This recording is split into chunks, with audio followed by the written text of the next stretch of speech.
There are some improvements I want to make.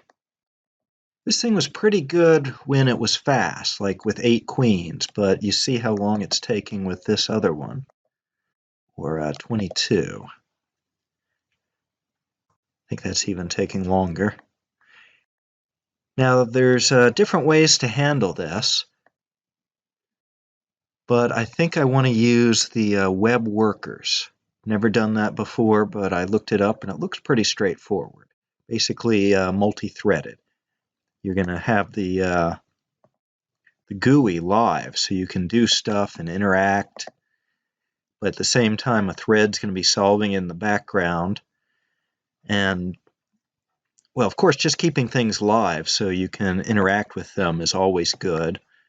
But also we can get updates as it's going. You know, on the TV, you don't just get an answer. The computer always has to cycle through a bunch of stuff and show you, so we can make it look like that. But before I do that, I want to work on a couple of small things that I found annoying. Well, one is the fact that this sample no longer looks like the board. So that's kind of out of date. We could get rid of it or fix it. Then the other one had to do with this for in stuff that in one place it was probably right and it really needed to be what it is.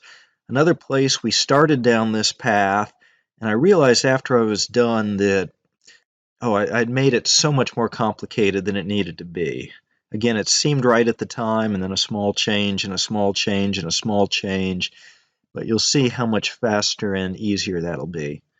So let's start with those small cleanup tasks before we try something big like making this multi-threaded.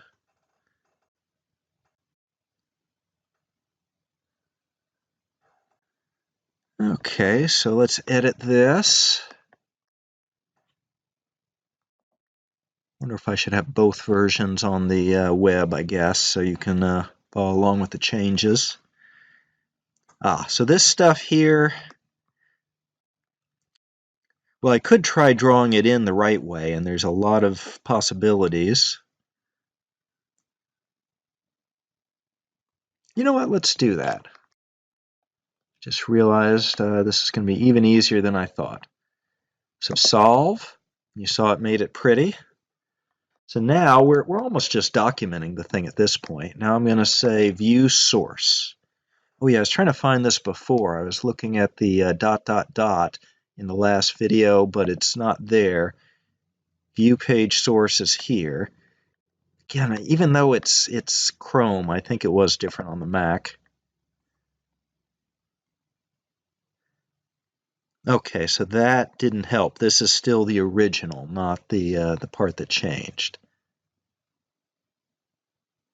So that matches this original code perfectly.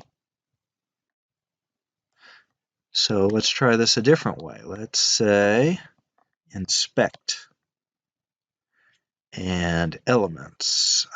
Yeah. Body, output. If I need to expand this, yeah, I guess I do.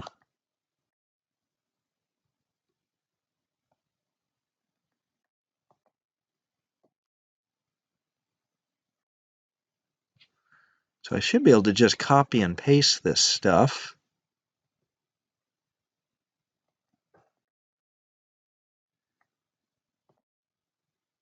Nope, it's not going to let me copy and paste. That's a shame. All right, we will solve this problem a different way. I was just going to copy it in so it'd be right initially.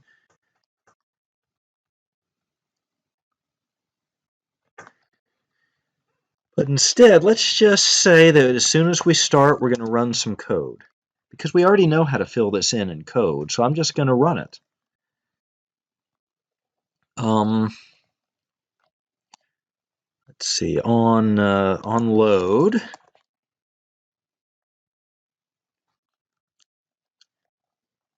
And what the heck, let's just run it once.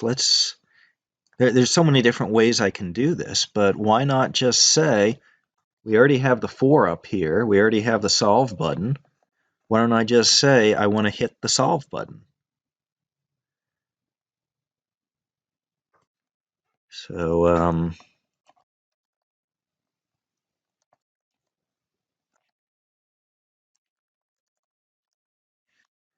All right, so make this thing here, function main init.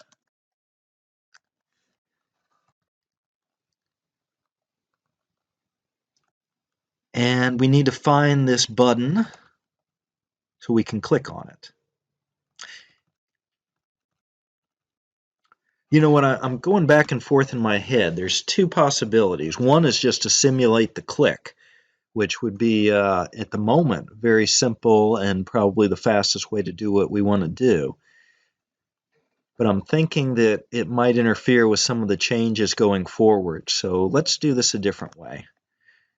We have this function called display result. So let's just call it.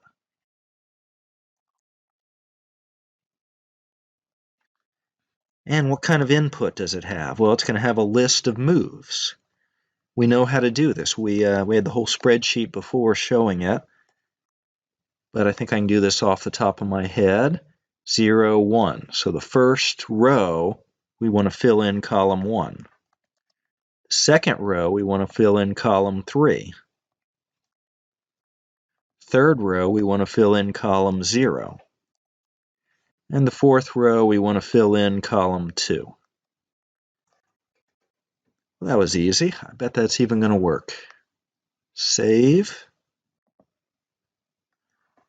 And refresh. Hey, looks beautiful. And you didn't even notice the code running. I mean, that's just as fast as if I had actually spelled it all out by hand. Okay, that was one of my small problems. And again, I say I don't care about how it looks, but you stare at it and you stare at it and you just see these problems. Okay, you just can't get rid of them. All right, so the other place we had this weird for loop. Here it is. For. So we're going over the result. We know what a result looks like. It looks like this thing that we just put in by hand. So all I want to do is have a loop first that goes one row after the next. First, it processes this row, including filling in column number 1. Then it processes the second row, including filling in column number 3. So this thing here gives us all of the row numbers. But for some reason it converts them to strings, and I don't know, it just, you know what, I just, again, I'm not nearly as familiar with this part of JavaScript. Usually just iterating over a list, just do the first thing, do the second thing. Usually that's so much easier. So let's just say for row equals 0. So the first row is always 0.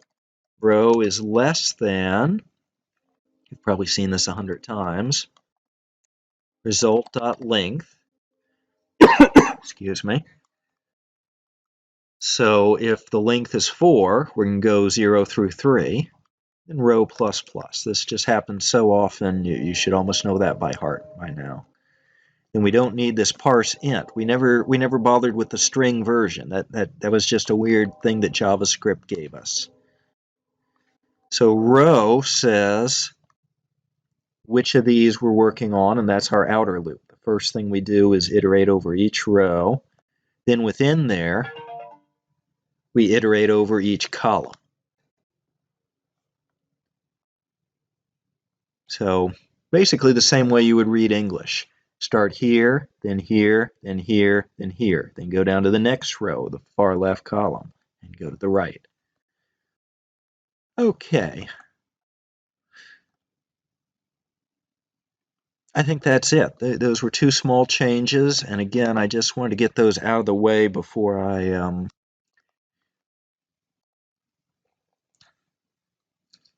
I just wanted to get those out of the way.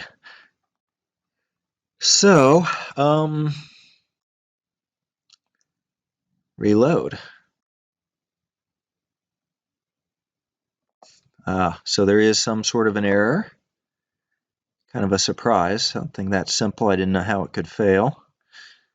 But I guess we're used to that by now. Oops, just did that.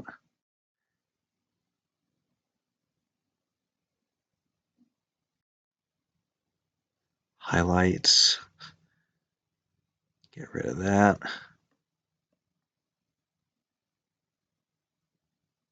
Assignment, oh.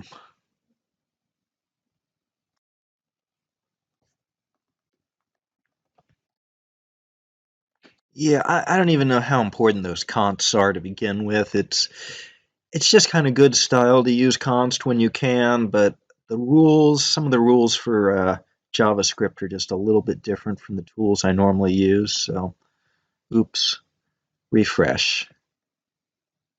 Hey, and it worked. And again, it's fast for some of this stuff. Okay, I'm going to post this. Yeah, I guess I'll call it In Queens 1 or something, just so that the old video, you can see the original code for it. Next lesson, though, we are going to look at these threads. I have two different examples up, and stuff should be impressive.